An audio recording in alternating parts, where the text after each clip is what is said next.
All the way over there, it's Tina D, everybody! Yeah. There you go. It was a long walk. Anyhow, any international visitors in tonight? Where you you guys from? Singapore. I've been to your airport. I loved it. It was the wrong time of day though. I was really pissed because I was running to the flight going, oh, there's a lot of shops I can shop at, but I've got to run to get my flight. And then I came through like 11 o'clock at night and everything was closed up and I was so disappointed. But you have a lovely airport. Anyhow, you might have noticed I'm not from around here. I've got a slight American accent. Every time I have a microphone in hand, I feel compelled to say, I'm so sorry. I'm so sorry. Do you start all your international politics courses with "for fuck's sake"? Are you studying current policy? Or yeah, that's the first thing you say. Well, for today, ladies and gentlemen, for fuck's sake, we're going to talk about revenge porn, apparently. Trump wanted to get laid, so the best way that he could do it was to write an executive order to outlaw revenge porn. True story. This is actually a true story. So, and then he had his wife sign it. So now you can debate whether that executive order was good or bad or not. I don't know. Anyhow, coming here to New Zealand, I thought coming to an English-speaking country, that English translation would be okay. Have you guys made any mistakes? Like translation? Pardon? Not that we know of. Not that you know of. Well, my kids went to school. We brought primary school students here. And you're just hysterical. You're just having such a good time. I hope to make you cry the rest of the night, okay? So we had primary school students when we came here. So we got what you call the stationery list, which is really posh for school supplies. Mm-hmm. Yeah, but there was a few things on that list that we don't have in America. Like rubbers. Yeah, we don't give those out in primary school. We wait to at least high school. Okay? So I bought glow-in-the-dark ones. And I got called into the principal's office because he wanted to know why my son was bringing condoms to school. And I said, because the teacher asked for it. It was on the damn list. Another thing that I got really confused with was I thought everybody in New Zealand was gay because nobody had a husband or wife. They all had partners. In Atlanta, Georgia, that's gay for, that's code for gay. That was a long time ago. That was 20 years ago. I think they progressed, but I'm not sure. I haven't been back to Atlanta in a long time. I thought blokes were gay guys. I actually went into my doctor's office and I said, there's some things I need to ask you, but we have doctor-client privilege, right? She's like, yes. And I asked her what a bloke was, and I said, well, I think it's a gay guy. And she's like, no. And she says, we're going to make fun of you during our lunch break. Another thing I didn't know what a wanker was.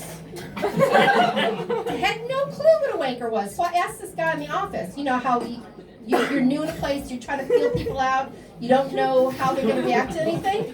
He told me a wanker was a smoker. Yeah, so Bob, when he was walking across the open plan floor office, I said, hey Bob, when you get done with your wank, we have a meeting. I got called to the boss's office. Is wanking at work a thing?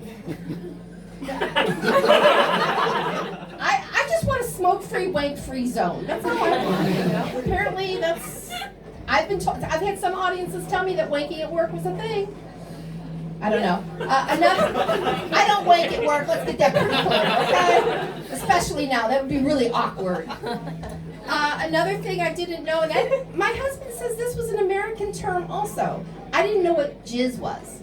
I thought it was a kiwi soft drink. Okay, I had a friend that actually had a joke that said that he was living in a car, a burned out car with a can of jizz. And I was like, oh, I wonder what jizz tastes like. So I asked my husband if he could stop off at the store so I could buy a bottle. And he's like, you want a bottle of jizz? I'm like, yeah, I want to taste it. He was like, that's not what you said last night. Anyhow, I don't like jizz. Get that out of the way. Driving through Kaiapoi, there was this big sign on the side of the butcher. It said home kill specialists. We don't have those in America? Well, we do, but we just call them the police. Yeah, that's true, they do. They home kill specials.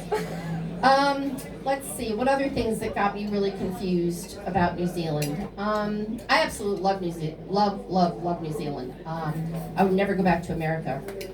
Not to live. I go there to shop and go to Costco's, but that's about it. Or Trader Joe's. Trader Joe's happened after I left America. I feel like I've had this, fear of missing out because I've never been to Trader Joe's. Anyhow, let's see, what else can we talk about? I've got 3 children. They're all grown. My son is gay, and I said I didn't care about him being gay. I just wanted grandchildren. And he told me that I apparently don't know how homosexuality works. I said, I do. I've watched Rocket Man twice. And Bohemian Rhapsody, okay? I know what I need to know. I have a friend who has a daughter that's a lesbian, so I thought, hey, we can both come up and help each other out here. I have 2 bedrooms with a bathroom in the middle of it. We'll have a dinner party. Yeah, and I'll just ask my son for a cup of his special sauce. And I'll just carry it over to the other room. Because I've got a turkey baster. Now word's getting around with my friends that they don't want to come over for dinner anymore. Because they've heard what I do with my turkey baster. I still don't have any grandchildren. It hasn't worked out. But my kids say I don't have any boundaries. Do you guys think I have problems with boundaries? No, you don't. No, I don't have boundaries, no. I gave birth to them, but at least with my daughter, I wasn't a pussy popper. Exactly. Yeah, that's natural childbirth, in case you didn't know. And she is crying up a storm here. I'm doing so well. Anyhow, that's my story. I'm sticking to it. I'm Tina D. Oh